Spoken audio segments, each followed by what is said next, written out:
Warehousing is proving one of the clearest commercial proving grounds for smart glasses, partly because the workflows are easier to understand than a lot of the wider XR market. For this interview, I'm speaking with Robby Moss, VP of Business Development at Vuzix, about why warehousing keeps producing some of the clearest smart glasses use cases, where deployments still run into friction, and what buyers should understand before they assume a promising trial will automatically become a scalable rollout. Welcome, Robby. Really good to have you with me. But before we go into the market itself, can you quickly explain your role at Vuzix and what parts of the warehousing and logistics picture you spend most of your time on? Right. Great to be here, Luke. And my role at Vuzix is business development in the logistics space, looking at opportunities related to warehousing and logistics and how we integrate with backend systems. So I drive the business development, but I also participate in operationalizing that and doing deployments as well and rollouts. Are you mostly focused on solution design, customer conversations, rollout strategy, or is it sort of an all-encompassing mix? All of that, all of the above. Yes. Okay. It's pretty busy on a day-to-day basis. Absolutely. Okay. So, Robby, why has warehousing remained one of the clearest smart glasses use cases when other parts of the XR market have moved a little bit more slowly? Yeah, so the way we look at it is one of the things, if you think about a warehouse, you're looking at workers or associates that are generally hands busy, they're mobile, and they're participating in some kind of activity that's measurable. So they're moving boxes, cartons, they're packing, they're picking, they're doing all the things that we look at. And so the uptake there and the interest in warehousing is you can take a worker, give them a more frictionless experience as they're doing their work, and give them a hands-free, eyes-up work experience as they're using the glasses. Yeah, okay. So I suppose workflows are quite easy to quantify in a warehouse, almost, if you like, and the pain points are quite obvious. They're there in front of your eyes. Right. So the pain points are obvious. Generally, a warehousing operator is already measuring those pain points, so they can see the benefit very quickly. Okay. And what part of warehouse operations would you say tend to generate the strongest early interest in your products? Oh, so picking and packing, obviously, those are highly critical and valuable activities that are happening in the warehouse. So you don't want to make mistakes. You want to be fast. You want to have high throughput. So that's where we're seeing the most interest. We're building out some other workflows related to that, but you can start with receiving, picking, packing, see an ROI right away, and then expand that with different configured workflows. You can expand that throughout the warehouse. Understood. That's really interesting. And one thing I think I'm quite interested in, and I think our readers and our viewers will be as well, what would you say still gets in the way the most often, Robby, when smart glasses pilots move from interest to actual adoption? Right. So when you start thinking about change management, things like comfort and fit for the glasses, and then also the integration. So how do you integrate with your backend system, your WMS or your ERP? Those are all things that we have to consider. And a lot of times, if there's not sponsorship or strong interest beyond the pilot, that can stall the pilot as well. So if we can prove in the pilot that operationally you can operate with smart glasses on the floor and you see a big benefit, and then you can look at how do we make it very easy to integrate, then those pilots tend to go further. Would you say then, following on from that the biggest friction you experience is technical, organizational, or maybe around proving value clearly enough? I think all three of those. We have to look at all three of those points when we're completing a pilot and we're going into production rollout. And each one of those is important. So any one of those could trip up a pilot moving to deployment. And so we've built our solution around addressing all those needs for the operators. Would you say that buyers, in your experience and maybe just with regards to your knowledge of the market in general, would you say that buyers sometimes underestimate the effort involved with a rollout and adoption? Yeah, that can happen, and we try to guide them through that the best we can. But the best thing to do is try it first, and that's we've talked a little bit about our pick and pack validation program that's out there that was announced last week, and that gives a buyer the ability to see very quickly what it looks like, touch it, feel it. understand how that's going to impact the operation, and then move into some of the different pilot phases as they go. Okay. Obviously, there are myriad different types of warehousing operations, different sizes, different locations, and technical requirements, etc. So, what would you say are the strongest signs that a warehouse operation is genuinely a good fit for a smart glasses solution in general, rather than just being curious about quite a cool looking technology? Right. So it may not really be size. You can go from anywhere from a 25,000 square foot warehouse up to 1 million square feet, right? So it's really about looking at the workflows and where you're going to make the biggest impact. So if you had 25 workers and in a smaller warehouse, you can really make an impact at a fairly decent price point. So it really depends on where you look at your workflows, where you see friction, and where you think you can shave seconds off transactions, reduce errors, gather some information, and improve your operation as you're gathering information about what's happening on the floor. So we give that ability as well. We have a product called Insights that gives that opportunity for the operator to see what's happening on the floor. We can deploy to any size warehouse, and you can see a real benefit no matter what the size of the warehouse. And just to pick up on that point about workflows, are there certain workflows where the fit becomes, really obvious quite quickly? Yeah, I mentioned picking and packing before. So your Yeah. hands busy, you're mobile, you're potentially switching devices. So if you're using a handheld or a tablet, you're moving from the work back to the device. And so context switching is actually a thing that we see in warehouse where you're having to look at the device, go back to the work. And what we try to do is just kind of fold into the flow of the work. And our motto is stay out of the way of the work. So as we're designing a solution or doing configuration of the solution, we just want to stay out of the way of the work, give them a friction-free experience where they're just, as I said, hands-free, eyes up. So those workflows, picking and packing initially, but that can extend to any of the workflows. If you think about pallet building or pallet loading on trailers, different things like that, even audit and inspection, those can all fit. And do you think, or have you come across cases where the buyer would actually be better off fixing something else first before working with you for an XR solution, potentially? Oh yeah, there are times when we look at it and say, hey, you need to look at these processes, maybe make your process more efficient before we try to inject this technology. But also so think about a system where you might have an existing solution such as voice or something like that already in place. There could be opportunities because we have a modular solution essentially. There could be opportunities to use the hardware and the solution in the middle of that process to give you a benefit. So I've seen situations where you had picking errors, and it was only because you couldn't read the label correctly because it might have text on it instead of a barcode, and we can give you the ability to inject in the middle of that process to give you some benefit without a rip and replace of the whole solution. So we can fit. I mentioned the integration on the back end. We can fit our solution to work with other solutions as well and complement. That makes sense. And another thing I'm really interested in is I feel like sometimes there's a gap between a pilot that will look promising and a deployment that will actually stick in the real world and experience proper adoption within the warehouse. What would you say in your experience, Robby, tends to separate the projects that do scale successfully from the ones that stall? Right. So having a practical understanding of the workflow up front and not trying to overdo it with things, putting things on the screen and giving different types of, giving too much data to the user as they're going about their work. Those things tend to lower adoption. You'll get a poor user experience on the floor. That's going to feed up to whoever's making the decision about moving forward beyond the pilot. So those are some things that can stall projects or deployments very quickly. Is not understanding the workflow and then trying to overdo it using the technology. There's some things you see that are really cool in a conference room demo that don't necessarily need to be on the floor, right? Yeah. And that's key, isn't it?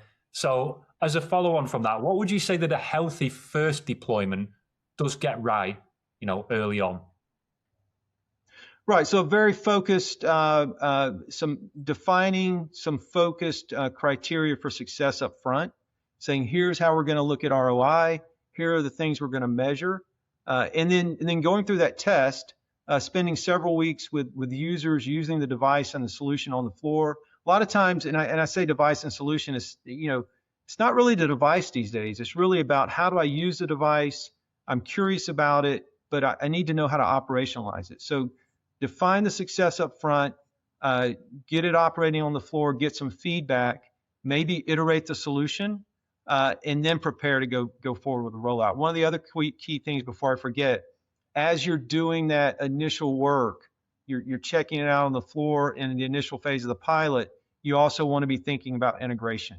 So you don't have to fully, decide on how to integrate with the back end, but you need to be thinking about the data and the methods, and then that makes it easier when you get to the second phase. Okay. Let's move on to Vuzix. I mean, we have touched on Vuzix and your solutions in the pick and pack validation program, but let's look at it specifically now. So, as I said, you've launched your pick and pack validation program around this sort of opportunity within warehousing. Where would you say that the Vuzix solution fits into the wider market picture, and what is it that you're trying to remove from the buying process?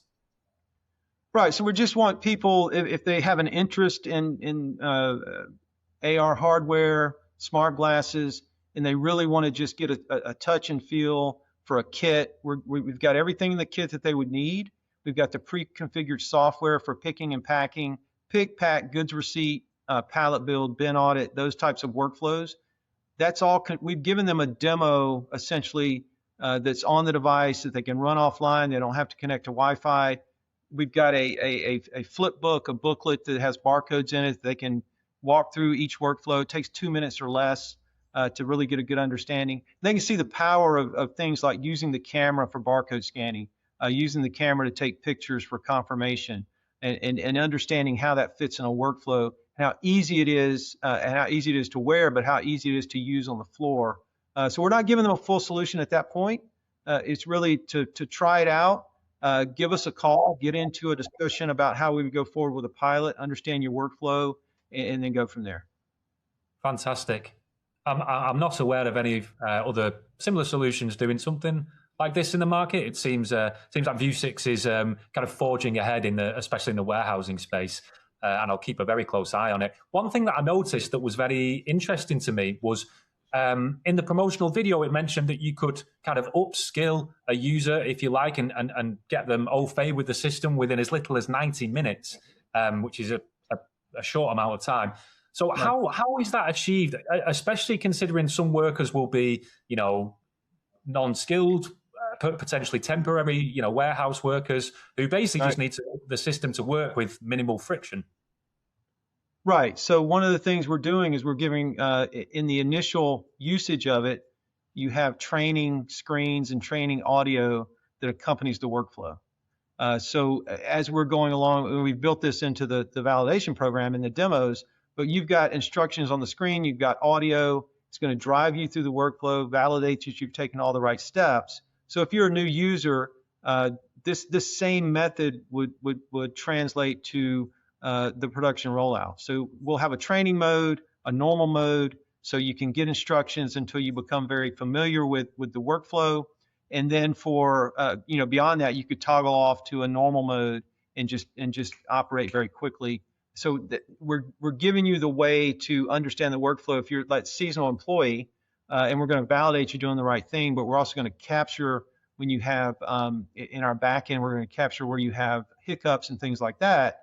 So a supervisor could redirect it if needed, but then you can switch to normal mode and you're going to go right away, take more of the friction out. I shouldn't say some of the friction, more of the friction out, and you'll be operating, just working, have the workflow on the glasses kind of out of the way as we talked about, and doing your job.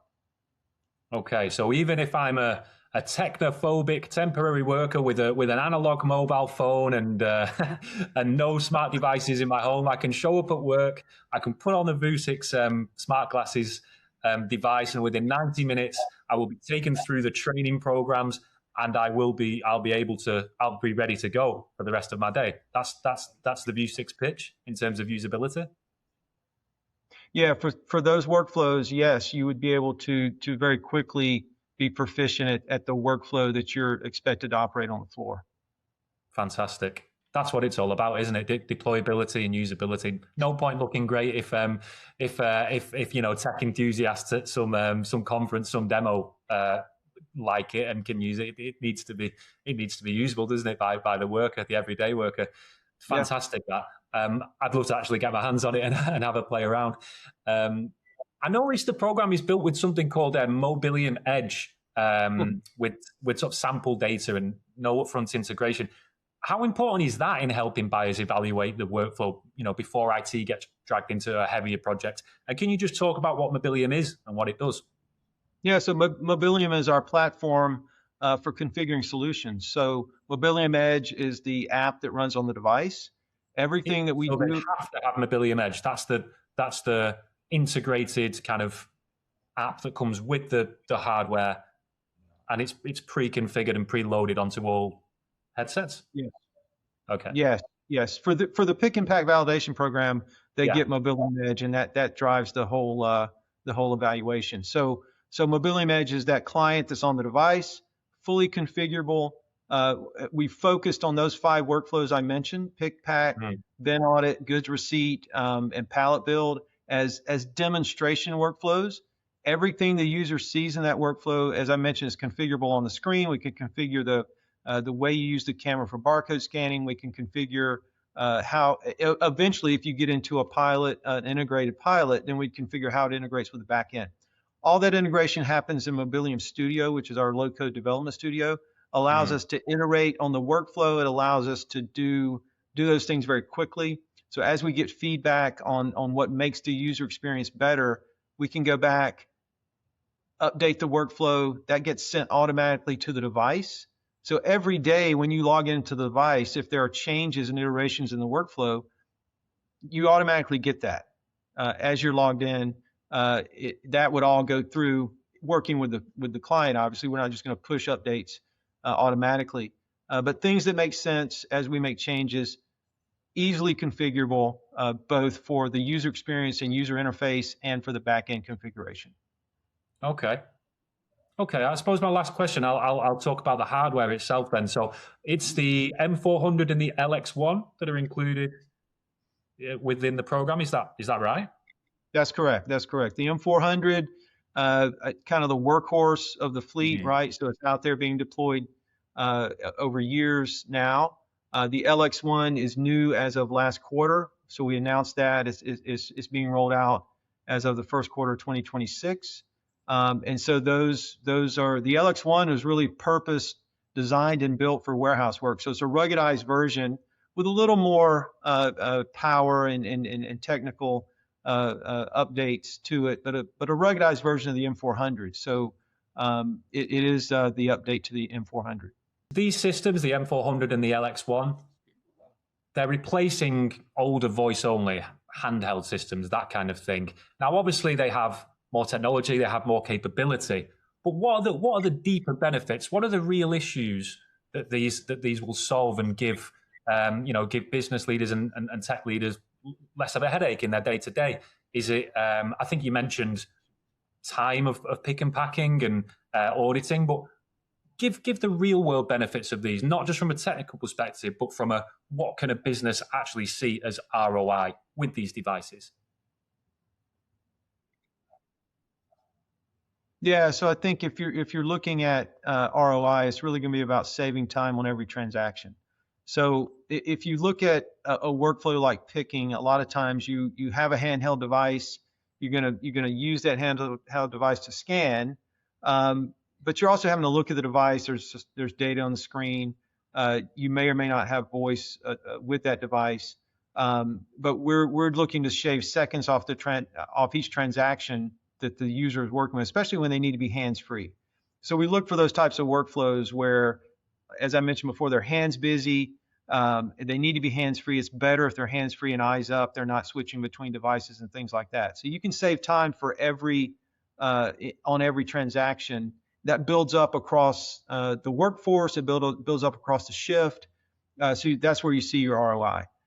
So using the camera for barcode scanning any barcode, using voice. So you're using vision plus voice in that case. So using voice to give commands to the system, to Mobilium, or to hear data, hear commands from the system as well.